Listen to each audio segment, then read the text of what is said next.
Hey guys, welcome to the Aerospace³ project, and in today's video I'll be showcasing the Airbus A320.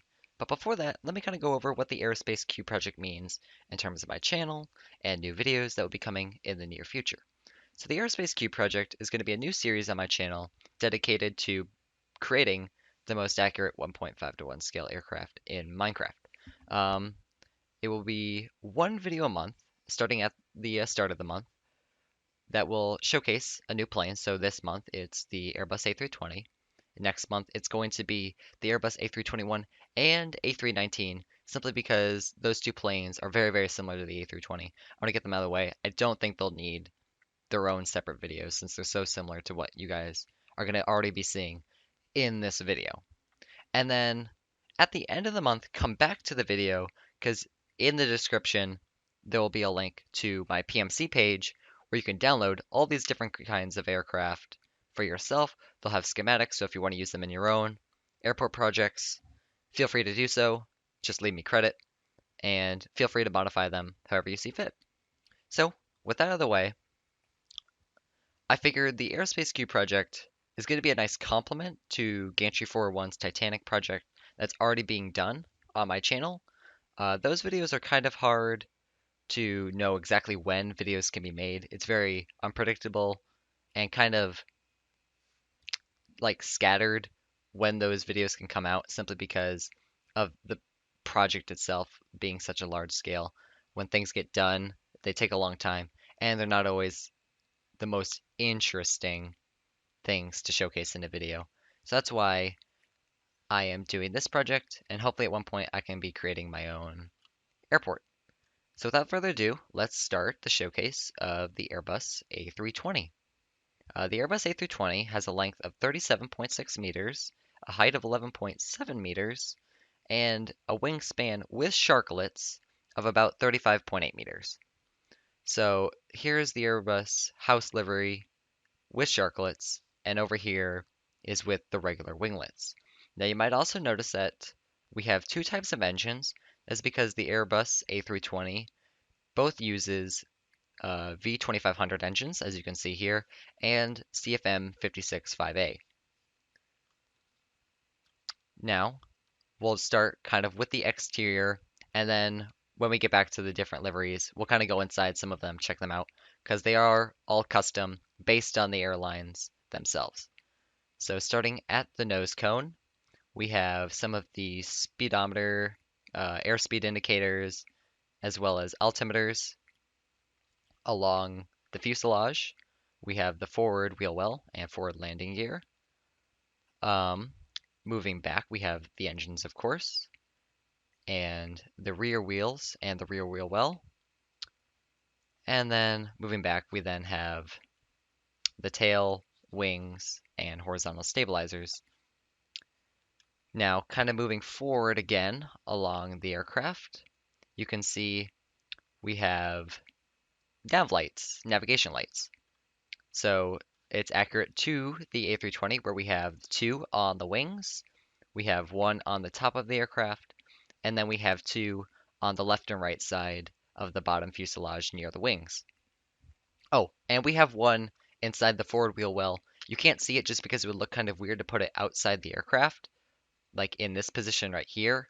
So it's placed inside, but when it's nighttime, it gives a glow in all the correct locations. So it kind of gives the illusion that all the navigation lights are there as they should be.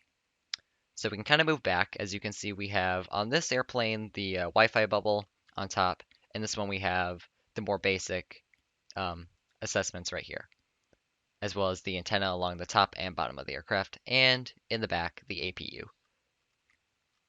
Moving back further, let's start to our first airline, which is Avianca, which I kind of like the livery on this plane. It's really interesting. We won't go inside it. We'll save the interior for a little bit later, but you can kind of check out what the planes look like with sharklets. They both use VM65 or 56s and V2500s. Moving back a little farther, we got British Airways, of course. Same kind of dealio. They kind of switched it up. The only picture I saw where British Airways A320s had the sharklets was with the V25s. That's why I put it on that plane. but we'll just kind of keep moving back here until we have Lufthansa aircraft. Uh, the little bird on the tail, it was kind of hard to place just because of size constraints, but it turned out all right, I think. And then obviously everything else is pretty much the same. But the first aircraft I kind of want to go into is United, kind of show off what you can expect from the interiors on these aircraft. And actually, it's a little bit more uh, accurate than you might think for only 1.5 to 1 scale. I was certainly surprised when I was building it how much detail I was able to put into both the exteriors and exteriors of the aircraft. So let's kind of go inside here. Starting off with the lavatory. It says no smoking in lavatory. These signs will all be colored in the near future. I just haven't had time to do it. So like the smoking sign will have the red X, vacant will be green. But this is kind of funny. You open the lavatory and it goes nowhere. But that's all right. It gives the illusion that there's a lavatory there. You have the first officer, well, not the first officer, stewardess calling and number pad here. This is a steward seat right there. And then you have the forward galley with coffee maker slash brewing stand and cabinets. Let's go in the cockpit. In the cockpit, we have the captain and first officer seats. Airbus planes use a stick, not a joystick, not the flight control stick that Boeing aircraft use. You have control panel here, which is as accurate as I could make it with the size. It kind of has buttons and then a little screen. This gives the illusion of more buttons here. A320s also utilize artificial horizons. That's what these two screens are for. And then you have the throttle, which you can move from the different positions there. Okay, and then you have little controls above. Moving back into business class on this plane, you have the different seats and you have the windows and overhead compartments. The lighting on this plane is below the floor, not enough space otherwise. And then moving back, this is kind of clever on my part because I was having trouble with the size on how to do the dividers. And the dividers aren't as big as like the main bulkhead walls. And so I thought this was a really good solution is to use banners. And as you can see, the banners make the walls themselves. They kind of move, but ignore that. And then you get into regular economy. Going back, more economy. Exit doors, emergency exit doors over the two wings. Moving back further, you kind of get a nice look here of the wing. That looks pretty cool, I think. And then just more economy all the way back. The overhead bins pretty much never break throughout the entire fuselage or throughout the entire like passenger cabin area. So that's why they kind of go all the way across. And it looks pretty nice. Also, I'm so glad that there's new diorite in the game because it really makes a nice kind of different look, kind of gives it some distinction from the overheads themselves. And then moving back farther, we have more the rear galley with two lavatories. On this plane, both lavatories are on the port side of the aircraft. There's that one, and there's that one. They go nowhere. And then you have little oven, more cabinets, little prepping area, and I'm not sure what this is. I just put it there. It looks good. And then buttons with cabinets. And that's it. So let's get out and continue on back to US Airways, which turned out pretty good. It's kind of hard. There's supposed to be like a little white space between the red and blue. I blame size, but it turns out all right. Also, this should probably be wool, not quartz, because that's painted. Yeah, bare fuselage is quartz. Painted fuselage is wool for the most part, unless I need other colors. And we keep moving back. Oh, one thing I do want to show off though going into like just detail on the plane, even in 1.5:1 scale. So if I go in here, you can see the different mechanisms and support columns. And these two orange boxes right here are the black boxes that the flight data recorders and such. And then APU unit goes into the rudder. There's the rudder controls that go up, and then just this long thing for the APU. Yep, and we will continue back. Just throw that on the ground. We have Air France. Oh, one other thing I want to show off on the planes is this diorite. Also on the V25s, there's going to be, I can't really show it off anymore, but the diorite also is the reverse thrusters, where that would open up to on landing to you control reverse thrust. Cockpit's the same. Interior, Air France has monitors for other passengers, so that's what is on the back of the seats. Continuing back. Also, these signs here are where I'm going to be putting the code numbers, like the designation numbers on all the airplanes. On most European aircraft, the numbers on the bottom, and on most US-based aircraft, like JetBlue, it's up top. And JetBlue, I think, is probably one of my favorite aircraft in the A320 livery. I'm still not sure exactly how to pronounce it, but I think they really do the A320 a lot of justice and make it a really beautiful aircraft.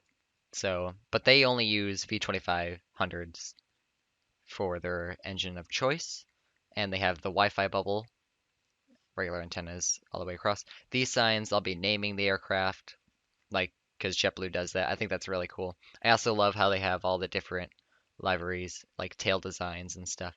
It's just really, really cool overall, and I think looks really, really nice.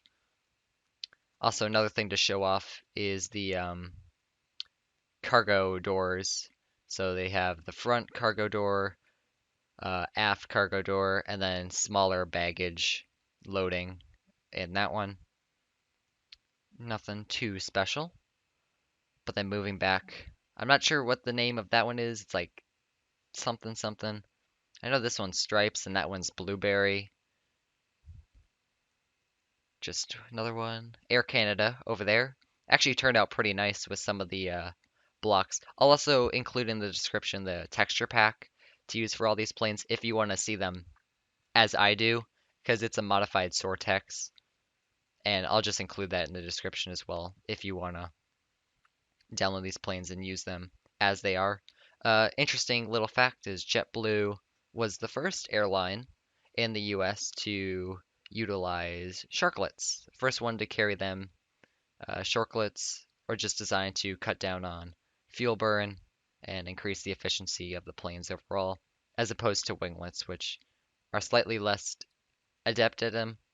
They're pretty close to the Boeing winglets, I've noticed.